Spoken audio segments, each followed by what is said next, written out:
How you guys doing? You're tuning to About This Love podcast with your host, Dan, my beautiful wife, Sherelle. Say what's up to my peoples. What's up, people? As always, you know what I'm going to say. Baltimore, be more where you can always be more. By the way, let me just say for the correction, I'm not from Baltimore, if anybody wants to know.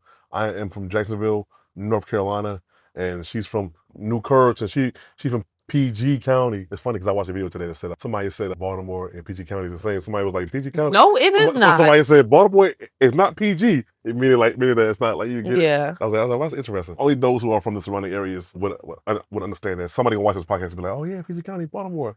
Yeah, but she's from PG County, by the way, guys. She ain't from Baltimore. PG County. I'm not. No one's from Baltimore, but I guess since we're recording this podcast in Baltimore, we are trying to be more here on the About This Love podcast. We live in Baltimore. Thank you. Okay. So anyways, we've continued on this Why Did I Get Married To?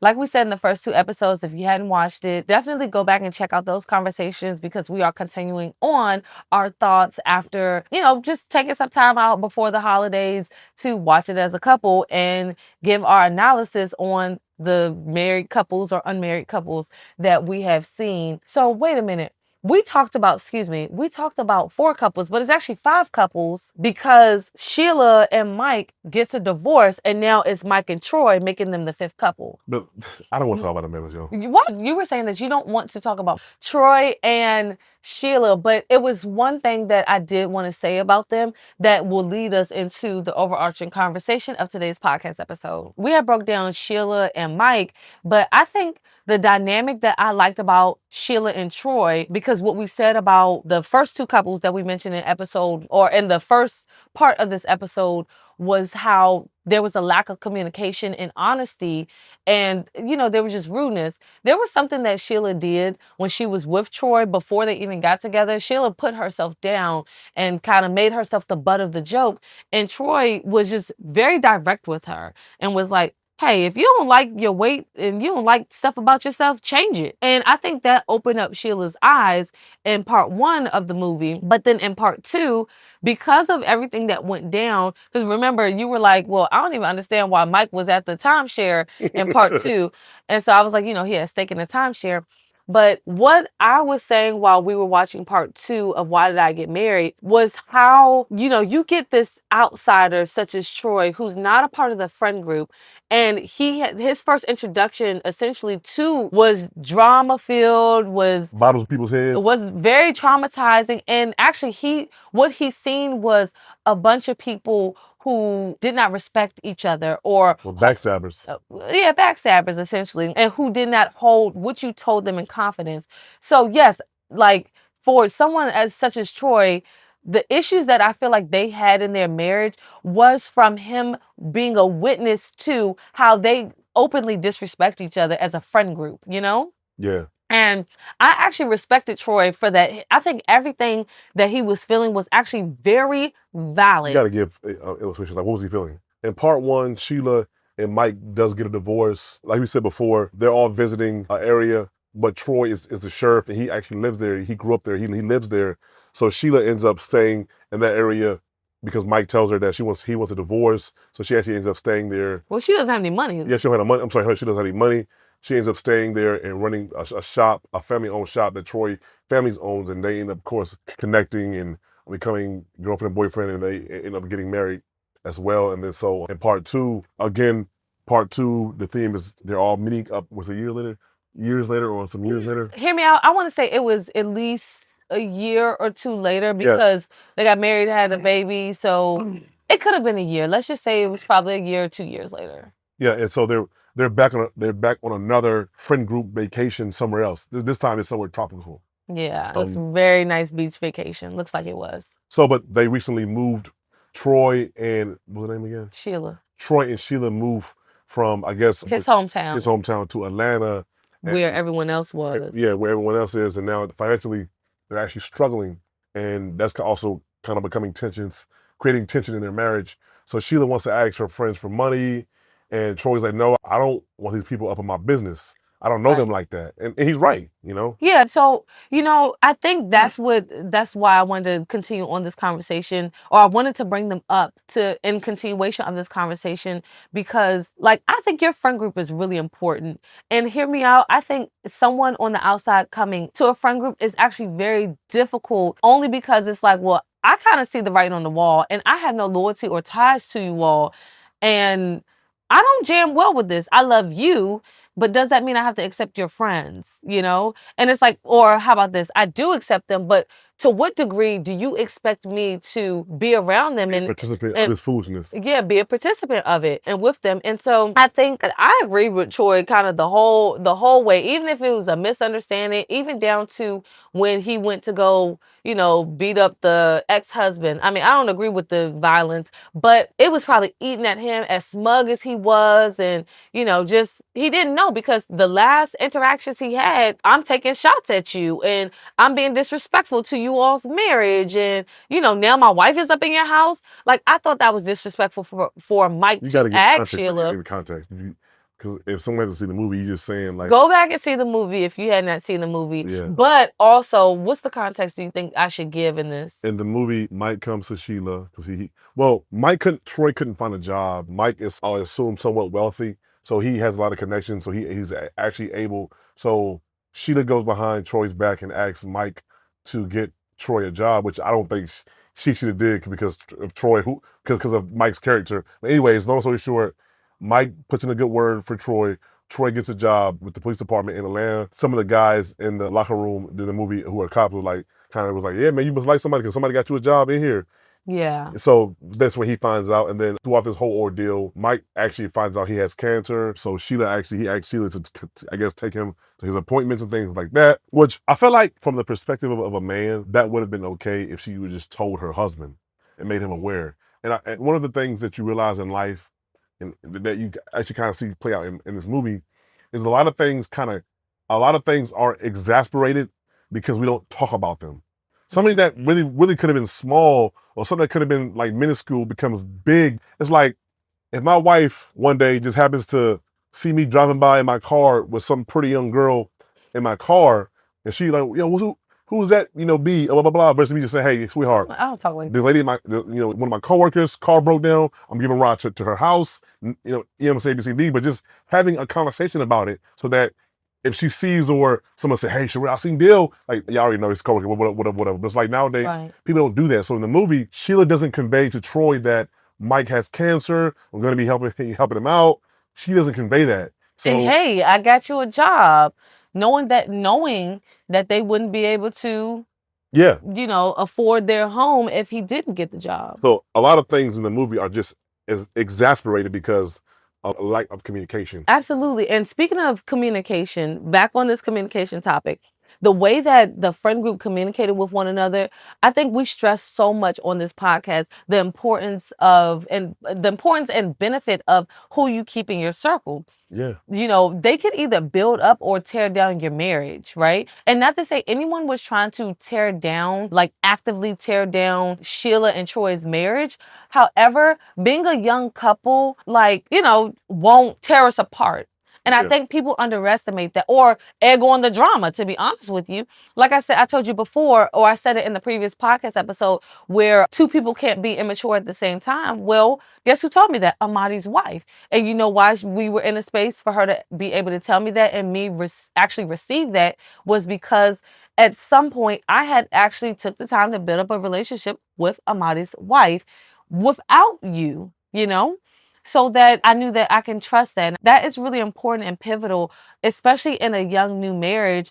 And and even in an older marriage, because you can get into that thing where it's like, well, I'm older, we're wiser, we're more mature, and we have the Lord, and that's all we need. And it's like, but who's holding you accountable? Yeah. Also too, like, I'll just add to that. One of the things that I don't think that people realize, and it's interesting because I had mentioned it on a previous podcast, I don't remember which one, but I was watching a YouTube short of Tyrese's ex-wife, and she was saying, how, that there were a lot of voices in my ear. And I think that it's not very wise because, listen, when I first got married, I was still working for Amtrak. I would have guys say things to me like, man, you have your little side chick. It's like, though they probably were joking, like, could you imagine if some of those guys were like my friends who I hung with outside of work and who were saying things like that to me? You're hearing this stuff, is going inside your brain. It's planting a seed, even with women who may be married, who have single friends who are loose, women who sleep around, or men who have friends who are sleeping around. Like, at some point, the Bible talks about, don't be deceived. Don't be deceived. Yeah. Like, I need to hang around people who are already where I want to be or on the same journey as me. But I feel like over time, I used to be cordial with a guy who talked about that, how he was married and, well, at that time he was married, but he was married and he had a friend who was single. He used to always kind of get him to go to the strip club. He was like, nah, I'm cool. But it's like, yeah, that's how it happens. Like, it's not wise having people around you who are living contrary to how you live. And sometimes, like, oh, that's my friend, we go way back. It's like, yo, bump, like, and it's funny because I oftentimes, like, I think about Jesus in the Bible when the scripture was like, hey, Jesus, there goes your mother and your father and your sister. And Jesus was like, who's my mother, my father, and my sister? That's like, hey, Jesus, you dissing your own blood. But that's what he was saying, is that those who are my mother, my brother, and my sister are those who have aligned themselves to the Most High, like I have. If you and our paths don't align, then I can't be around you. And I feel like most of us need to take the same mentality. Like, hey, brother, I love you, but if you sleep with different women, going strip clubs, that's cool. Don't change who you are for me, but I'm not going to change who I am, or I can't be a participant in this anymore, or we have to just hang out from a distance. And people make it like, oh, man, I'm losing my friend. Losing your friend, brother. People grow up in life, man. In life, people grow up. That's the goal in life, is to grow up and to mature, to become wiser, to build, to have something to build. You know what I'm saying? And that's just kind of what I'm going to tell you, but yeah. No. As you were talking, I was sitting here thinking, like, someone would try to argue that point and say, well, Jesus also sat with tax collectors. Or so what do you say to that? But, I was honestly thinking, I get the heart behind what you're saying. And I actually love that you're saying it.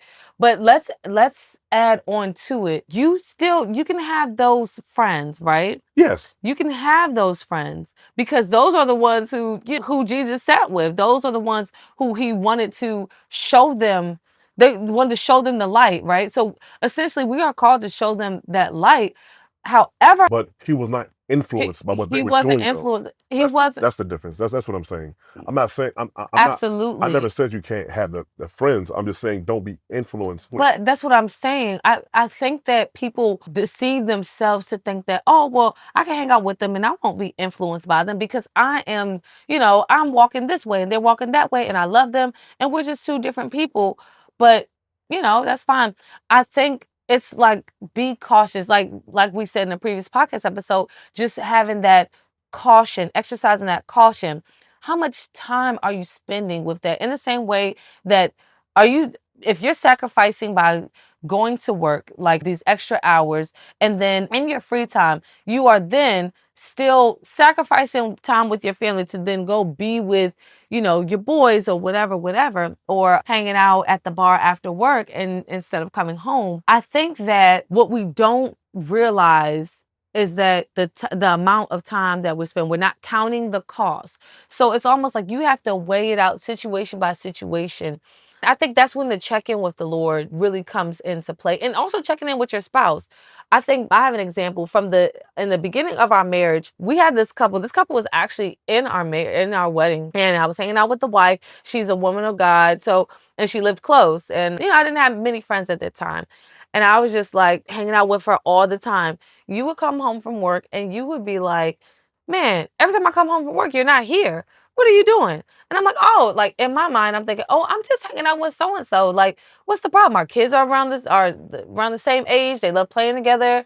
Like, I'm hanging out with, his wife. She's a believer. Like, I don't see the issue. But then I told her, I said, hey, we are new in marriage. And if you feel like I'm pulling back, it's not because there's a love lost between us.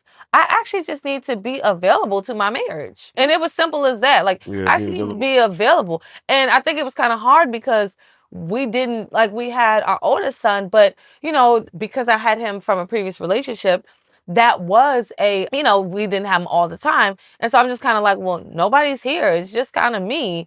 And so I don't see what the issue is. Like, if you're at work and I'm coming home like maybe an hour or so later, it wasn't like I was coming home late or we were out and about. But to that point of what you were saying earlier, it's like, yeah, I actually am in a season where I am new in marriage, and the foundation. Thank you. I want to lay down a foundation of not me like not having friends or not being available to other people, but let's build some things here. Let me actually spend time. And it's funny because I say this to you all the time where I'm like, man, I wish if we could do anything differently after we got married, was have that honeymoon right away. And not that we could have, honestly, financially, but I would tell anybody to just take that time away, even if you don't go somewhere lavish, because life will just come at you. And I think in the same way, if you are new in marriage, before the ish start ishing and the kids come and just everything else start to pile on and the responsibilities start to grow as you guys are growing in marriage, definitely lay that foundation in the beginning and continue to build on that. So then when you do get into the season where you have the children and your husband or your wife has to sacrifice their time and be away because they're, supporting the family for whatever reason, it won't feel like, man, I don't know this person who I'm doing life with because you didn't take the time to build a foundation, So I think with just kind of close on the movie The Friend Group, one of the things that her and I were talking about, how just out of all the women, Diane, Patty, Sheila, no, not Sheila, but you thought that Angela was the only one who was a real friend because she was the only one who was willing to tell her that the girl was sleeping with her husband. This is kind of transpired in part one because the Troy and thing with Micah, that's more so about to get married. But just having you were saying how you felt like Angela was the only one who was willing to tell her that this woman is sleeping with your husband. The other ones were too concerned about her emotional condition and her feelings. It was like, yes, all that's true, but something like this, I can't really afford to withhold it from you. I want you to know, because she was also still thinking that her and Mike was gonna work it out, but he was working her friend out in the other room. Oh my God. And then also she was defending that young lady she thought was a friend. And I think that's the part that hurt me most. Not hurt me, but like in my mind, right? Watching that, I was just like, man, I would be hurt. And I would question those ladies and the gentlemen too. I would question them if no one was to pull me aside, like, hey, so what's really going on with your girl and Mike? Like, are y'all good? Like, are you okay? But they felt like because she kept saying, oh, well, Trina, and that was the young lady's name. Well, Trina is, she's single and trying to hook her up with Troy. They felt like she wasn't ready to hear it. And because she still had hope for her marriage, they felt like she wasn't ready to hear it. And I'm just like, well, no one actually asked her or probed. Y'all just were going off of like what she felt. And that didn't mean that whether or not she was ready to hear it, this is what's happening and within her face. That was kind of out of pocket to bring her though.